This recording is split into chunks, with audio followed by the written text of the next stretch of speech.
1950년 6월 28일 한반도의 허리가 끊어지고 수도 서울의 심장이 멈춘 날이었습니다. 개전단 3일 만에 국군은 한강 이남으로 밀려났고 서울의 거리는 붉은 깃발과 강철의 괴물들로 뒤덮였습니다. 당시 인민군이 운용한 T-34, 85 전차는 무적이라 불렸습니다. 국군의 대전차 무기는 이 강철 야수의 가죽에 생채기조차 낼 수 없었으며 미군의 참전 이전까지 한반도 남쪽에는 이들을 막을 그 어떤 방패도 존재하지 않았습니다.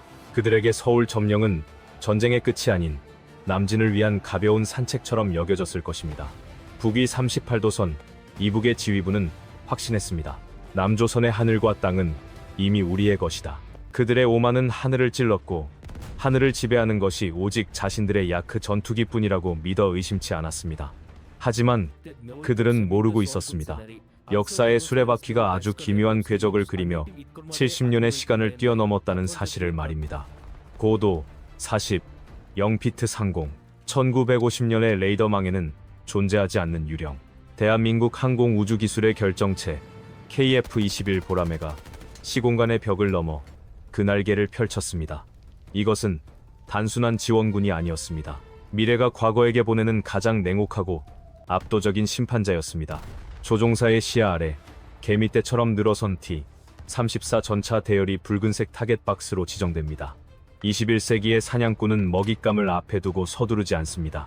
그저 차가운 이성으로 거리와 풍향, 그리고 역사를 바꿀 타이밍을 계산할 뿐입니다. 지상의 적들은 아직 깨닫지 못했습니다. 머리 위로 죽음의 그림자가 드리워졌다는 것을. 그들이 알고 있는 전쟁의 상식, 그들이 믿고 있던 물리 법칙이 곧 산산조각 날 시간이 다가오고 있었습니다. 폭풍전야의 고요가 서울을 감쌌습니다. 그리고 그 침묵은 역사상 가장 충격적인 굉음으로 깨질 준비를 하고 있었습니다. 그것은 천둥 소리가 아니었습니다. 마른 하늘의 날벼락이라는 말로는 설명할 수 없는 대기의 벽을 억지로 찢어발기는 물리적 파열음이었습니다. 서울 종로구 일대의 건물 유리창들이 일제히 박살나며 파편이 비 오듯 쏟아졌습니다. 승리에 도취되어 행진하던 T-34 전차 대열은 급정거했습니다. 포격이다. 놈들의 포격이다. 전원 전투 배치. 어디야? 어디서 쏘는 거야? 지상은 순식간에 아수라장으로 변했습니다. 병사들은 본능적으로 몸을 숨겼지만 이상하게도 포탄이 떨어지는 폭발음은 들리지 않았습니다. 단 한 번의 거대한 충격파, 그 후에는 다시 섬뜩한 정적만이 흘렀습니다. 적들은 두리번거리며 하늘을 올려다보았습니다. 구름 한 점 없는 푸른 하늘, 그곳엔 아무것도 없었습니다. 상부, 여기는 종로, 정체불명의 폭음 발생, 피해 상황 파악 불가, 적기는 보이지 않습니다. 반복합니다. 적기는 보이지 않습니다. 보이지 않는다니, 미제놈들의 한포 사격인가? 아니면 폭격기인가? 똑바로 보고해. 보이지 않는 적이 어디 있다는 말이냐? 지휘부는 혼란에 빠졌습니다. 당시 그들의 상식으로는 시각적으로 확인되지 않는 적의 공격을 이해할 수 없었습니다. 레이더 기지에서도 기이한 보고가 올라오고 있었습니다. 스코프에 잠시 점이 나타났다가 물리적으로 불가능한 속도로 사라지기를 반복한다는 것이었습니다. 기기 오작동 같습니다. 이 속도는 비행기가 아닙니다. 계기판이 고장난 게 분명합니다. 동무. 그들은 부정하고 싶었습니다. 자신들의 머리 위에 인간이 만든 것이라고는 믿기 힘든 무언가가 떠 있다는 사실을. 그들은 그것을 기계적 오류라고 치부하거나 미군의 고고도 정찰기일 것이라 애써 자위했습니다. 하지만 전선의 병사들이 느끼는 동물적인 공포는 속일 수 없었습니다. 보이지 않는 포식자가 자신들을 내려다보고 있다는 서늘한 감각. 그것은 뼛속까지 파고드는 한기였습니다. 고스트 1, 타겟 획득, 패키지, 배달 준비 완료. 1950년의 친구들에게 선물을 보낸다. 지상의 혼란은 하늘의 사냥꾼에게는 완벽한 기회였습니다. 멈춰선 전차 대열은 더 이상 위협적인 강철 부대가 아닌 잘 정돈된 표적판에 불과했습니다.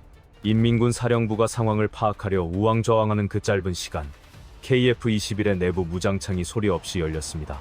이제 오만의 대가를 치를 시간이었습니다. 70년의 기술 격차가 만들어낸 재앙이 중력과 속도를 받으며 서울의 중심부를 향해 내리꽂히고 있었습니다. 현대전에서 오차라는 단어는 사라진 지 오래입니다. 위성유도 시스템의 인도를 받는 이 0파운드급 강철 덩어리는 수천 미터 상공에서 투하되었음에도 불구하고 불과 센티미터 단위의 오차 범위 내로 파고듭니다. 그것은 폭격이라기보다는 환부를 도려내는 정밀한 외과 수술에 가까웠습니다. 소련제 85mm 주포를 자랑하던 무적의 전차는 단 한 발에 증발했습니다. 장갑의 두께도 승무원의 숙련도도 의미가 없었습니다. 21세기의 고폭탄이 만들어낸 섭씨 수천도의 열기와 압력 앞에서 1950년의 최첨단 병기는 그저 불타는 관으로 변했을 뿐입니다. 없어졌어. 대장 동지 전차가 그냥 사라졌어. 선두와 후미가 동시에 타격당했습니다. 이것은 전술학 교범에 나오는 가장 전형적인 포위 섬멸의 시작이었지만 그 실행 속도와 파괴력은 교범을 아득히 뛰어넘는 것이었습니다. 생존한 전차들은 포탑을 이리저리 돌리며 적을 찾았지만 그들이 조준할 수 있는 것은 허공뿐이었습니다.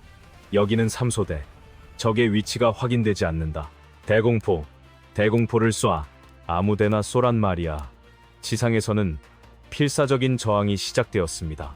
기관총이 불을 뿜고 소총들이 하늘을 향해 지저댔습니다. 하지만 그것은 마치 개미가 독수리를 향해 모래를 뿌리는 것과 같았습니다. 고도 40, 0피트 상공의 포식자에게 지상의 아우성은 그저 고요한 화면 속의 데이터 변화일 뿐이었습니다. 서울 시민들은 숨을 죽이고 이 불가사의한 광경을 목격했습니다.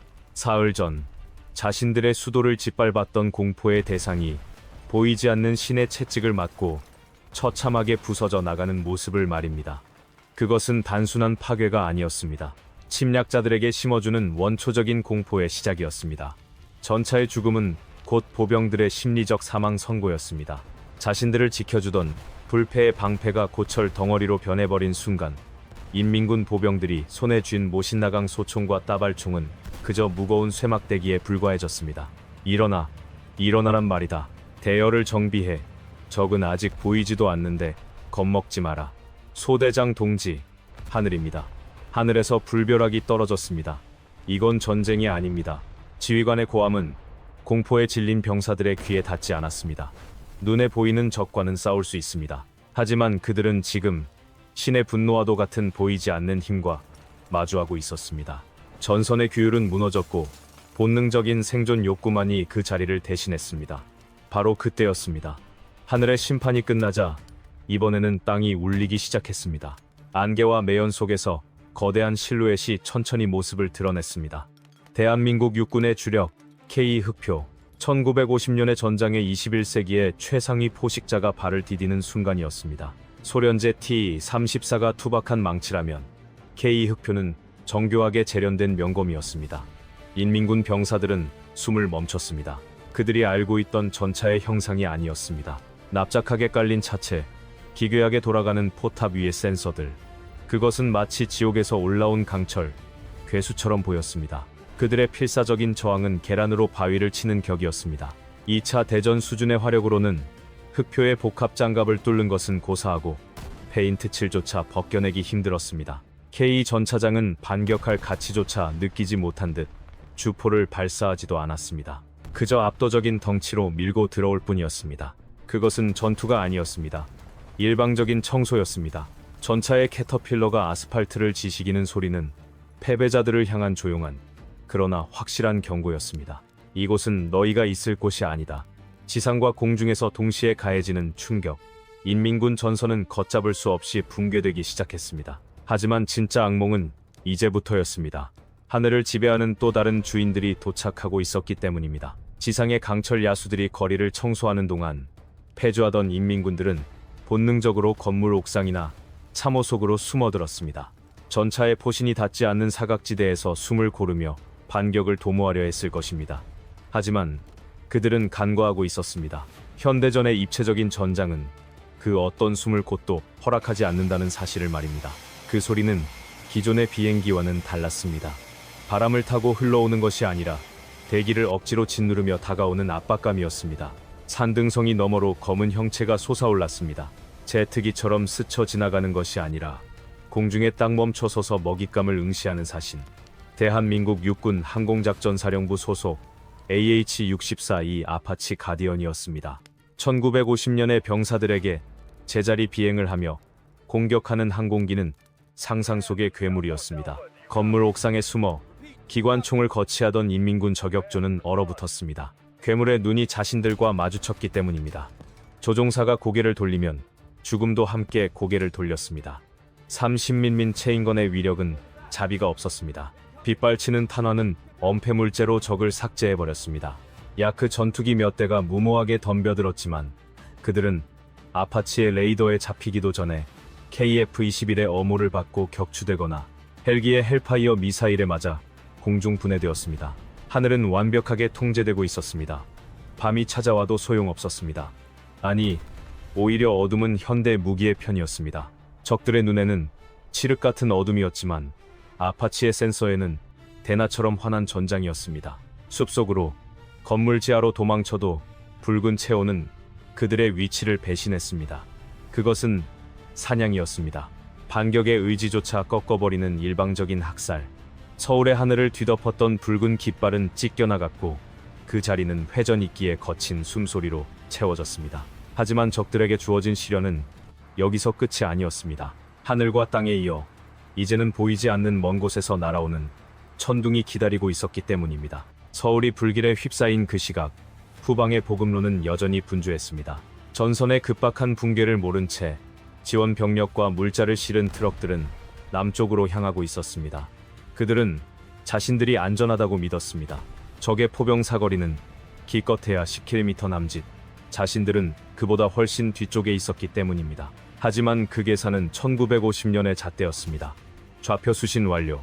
TOT 사격 준비. 셋, 둘, 하나, 발사. 전쟁의 신이라 불리는 포병의 진화는 경이로웠습니다. K9 자주포의 TOT 사격은 한 대의 자주포가 각기 다른 각도로 3발의 포탄을 연속 발사하여 동시에 목표 지점에 떨어뜨리는 기술입니다. 수십 킬로미터 밖에서 날아온 강철 덩어리들이 시차 없이 한순간에 장렬할 때 그 파괴력은 수학적 계산을 넘어선 재앙이 됩니다. 비명조차 지를 틈이 없었습니다. 보이지 않는 곳에서 날아온 천둥은 보급로를 정확히 타격했습니다. 다리는 끊어졌고 터널은 무너졌으며 탄약 트럭은 거대한 불꽃이 되어 증발했습니다. 어디서 쏘는지조차 알 수 없다는 공포. 그것은 전방의 병사들이 느끼는 것과는 또 다른 종류의 절망감이었습니다.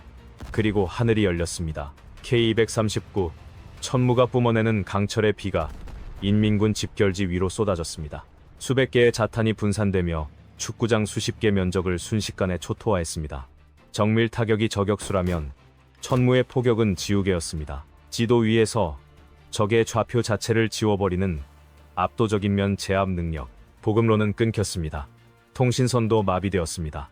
전방의 인민군은 고립된 섬이 되었고 후방의 지원군은 접근조차 차단당했습니다.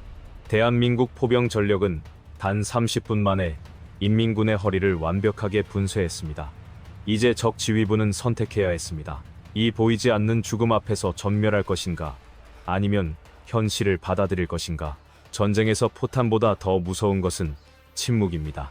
전방의 비명과 포성은 끊겼고 후방의 보급로도 차단되었습니다. 거대한 군대는 이제 눈과 귀가 멀어버린 거인과 같았습니다. 현대전의 핵심인 지휘 통제 체계가 마비된 1950년의 지휘소는 그저 습하고 어두운 동굴에 불과했습니다. 제1사단 응답하라. 105전 차여단, 내 말 들리는가? 제기랄. 아무도 대답하지 않습니다. 전파 방해입니다. 놈들이 전파를 차단하고 있습니다. 지도는 더 이상 의미가 없었습니다. 1분 전까지 살아있던 부대가 지도상에서 사라졌는지 아니면 단순히 통신이 끊긴 것인지 확인할 방법이 없었습니다. 한국군의 전자전 자산은 인민군의 구형 무전기를 먹통으로 만들었고 드론들은 통신 중계소를 외과 수술하듯 제거했습니다. 지휘관의 명령은 벙커 밖으로 한 발자국도 나가지 못했습니다. 보고합니다. 전방이 사라졌습니다. 서대문, 마포, 전부 연락 두절입니다. 쇠로된 괴물들이 아무런 소리도 없이 다가와서 똑바로 말해. 적의 규모가 얼마냐? 미군인가? 몇 개 사단이 상륙한 거야? 모릅니다. 사람이 보이지 않습니다. 그냥 불기둥과 쇠뭉치만. 우린 싸울 수가 없습니다. 적의 규모조차 파악할 수 없다는 사실. 그것이 지휘부를 미치게 만들었습니다. 수만 명의 병력이 증발했는데 적군 병사의 얼굴을 본 사람이 아무도 없었습니다. 이것은 재래식 전투가 아니었습니다. 보이지 않는 유령과의 싸움, 아니 일방적인 삭제였습니다. 그들이 혼란 속에서 서로를 탓하고 있을 때 그들의 위치는 이미 한국군 상황실의 대형 스크린 위에 붉은 점으로 표시되고 있었습니다. 현대전에서 숨을 곳은 없습니다.